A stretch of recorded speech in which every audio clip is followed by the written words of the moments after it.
하나는 1년에 국제결혼을 10여 차례 가까이 하신 분들도 있고, 베트남에 오셔서 결혼을 하셔요.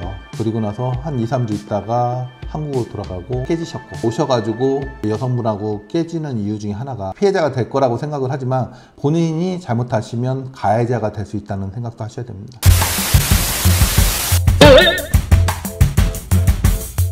안녕하세요. 베트남 국제결혼 스토리 강지훈입니다. 이번 건은 좀 상당히 불편한 얘기를 좀 시작해 보려고 합니다. 제가 협업 많이 하는 투어 부부에는 언제나 상처를 받는 한국인만 존재를 하지만 베트남 현지에서 지내면서 느끼는 거, 그리고 베트남 현지에서 한국인으로 인해서 많은 상처를 받은 베트남 여성분들, 그 부분의 어두운 이야기를 좀 해보고 싶어서 이 영상을 찍게 되었습니다.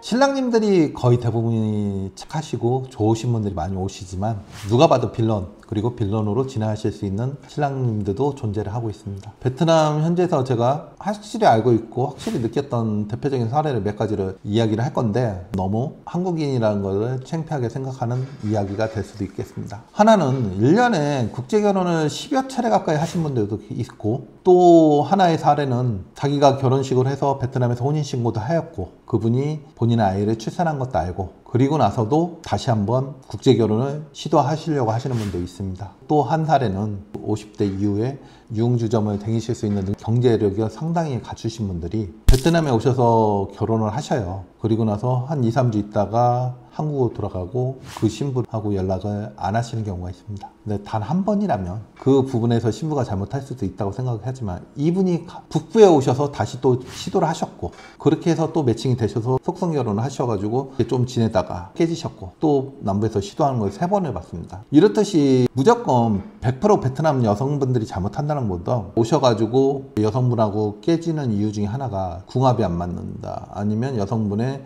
냄새가 난다, 그리고 여성분이 너무 잘해요. 또 심지어는 이런 경우도 있습니다. 여성분이 처녀여서 합방을 못했다고 하는 경우도 있습니다. 나는 잘하는 여성이 필요합니다 라고 얘기하면서 속성 결혼 후에 파토낸 경우도 있습니다. 그럼 여기서 가해자는 누구일까요? 우리가 매번 국제결혼 이야기를 하면서 한국에서 피해보신 남자분들이 많이 나오시는데, 그분들 중에서도 정말 피해자가 있고 객관적으로 따져보면 원인 제공을 하고 남성분들이 잘못하신 빌런분들도 있습니다. 그리고 베트남에서 공론화가 안 되고 있는 국제결혼에 의해서 일방적으로 피해를 받은 베트남 여성들도 존재하고 있는 게 현실이고요. 근데 업체가 최소한 자기네 업체에서 주관을 하고 피해를 본 여성분에게 어떤 보상을 해주고 있는지 모르겠습니다. 그래도 양심적인 업체는 남성분에게 위자료를 받고, 위자료를 받아서 여성분한테 전달해 주는 업체도 있지만, 그 위자료에서도 또 돈을 띄고 주시는 업체들도 있어요. 그리고 아예 나 몰라 하고 여성분을 쫓아내는 경우도 있고요. 지금 하고 싶은 얘기는 뭐냐면, 업체도 최소한의 직업적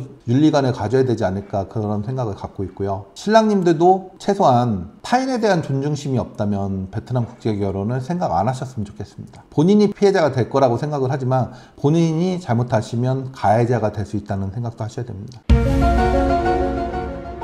국제결혼 자체가 험난한 과정과 여정이 있는 것은 사실이고요. 거기서 남성분들이 업체에 의해서 강제적으로 빌런이 되는 경우도 있고, 피해를 받은 여성분이 우리가 흔히 얘기하는 빌런이 될 수도 있습니다. 최소한 결혼이라는 생각을 할 때 좀 더 신중하게 생각을 하시고, 상대와 다름을 인정을 못 하시는 분들은 결혼에 대해서 다시 한번 생각해 주시길 바라면서 이 영상을 찍게 되었습니다.